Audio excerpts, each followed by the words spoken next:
All right, people, welcome back to MG Sports TV. Big up on yourself every time, all the time, people. Massive, massive respect.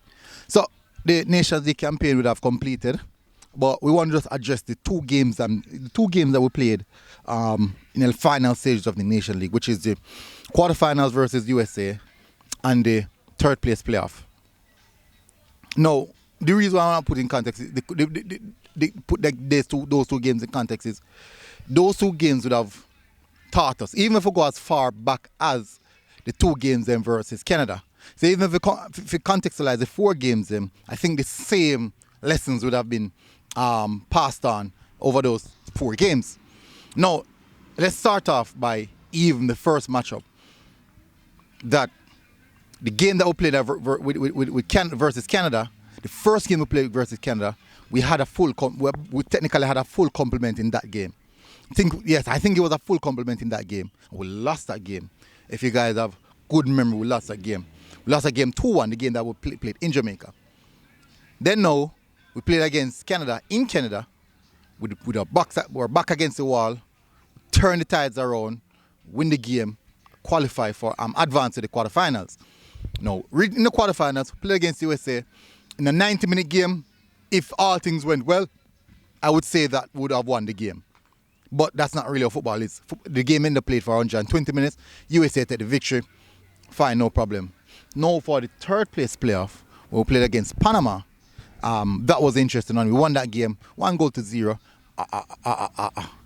I would say a gritty performance from the Reggae Boyz. But that would contextualize the four games overall. Now, lessons. Let's get to the lessons learned from those four games. First lesson is the Reggae Boyz can perform when their back is against the wall. Would have seen it when they played against Canada in Canada. That's one of the first places would have seen them playing with their back against the wall. First place.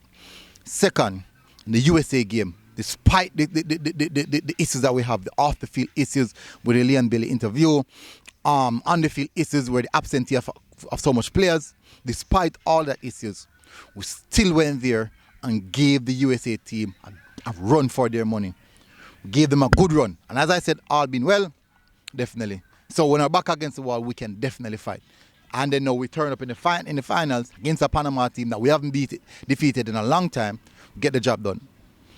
2, Al Grimson's flexibility. We have learned now that Al Grimson is a lot more flexible in how he deploys his team. Remember, typically we know that Al Grimson deploys his team in a 4-4-2. Look at it, in the game we lost against Canada in Jamaica, 4-4-2. But when to Canada, you realize that even though it was the same 4-4-2, we find out that when he pushed Demelo in the midfield, we switch to a 4-2-3-1, push the team forward, we get a positive result. Now, based off the team that we had for the last two games, which is USA versus Panama, Al Grimson switched to a 3-5-2.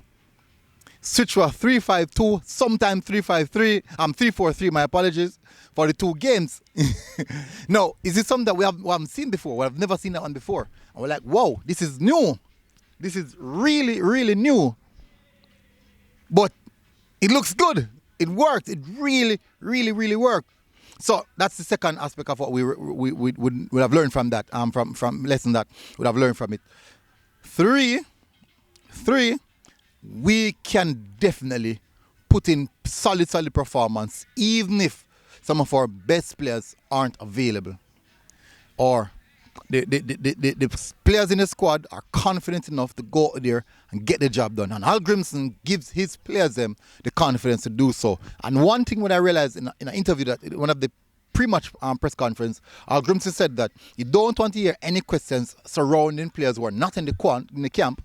He wants to speak about players who are here right now, who are focused, who are ready to get the job done. We want to give those players the praises. And that is a bit of man management that I have to applaud Al Grimson for. And certainly, it would have showcased that on the pitch that the players stepped up. The players really, really stepped up. So it showcased that even if we don't have our best players, we still can go there and put in a resounding performance. Definitely. Now, 4, I will just use this as the last one. 4, you realize that all the boys, when the games are finished, you can see the camaraderie, just the social media posts. They really, really enjoy getting that third place trophy, third place medal. When you look at the joy on the players' face for getting a third place medal, what that showcase to me is that what that tells me in deep inside is that these guys went out there on the pitch to give their all, and in doing so, they would have received a reward of finishing third. Even though with plenty of us who believe that, boy, we should have gone further, we should have done a lot better. But this is football. You're not entitled to anything at all. And I have to say, hats off to the players and over these 2 games that the players that have played. Hats off to them. Hats off to Al Grimson. Hats off to the coaching staff. Hats off to the overall team in itself. A job well done.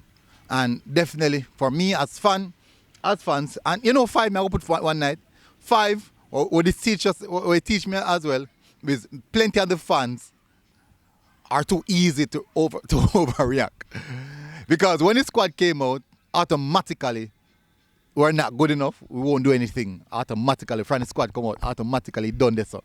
And then now, to see the squad, despite the depleted squad, the players still went out there and put in a performance. So the 5th one would be have some confidence, have some faith, have some belief, have some trust that the squad that is out there can get the job done under the helm of Al Grimson. Big up on yourself, people. Smash the like button, hit subscribe button, and I'll see you guys again. Until next time, out. Boom. Boom. Peace out. Boom, boom, boom.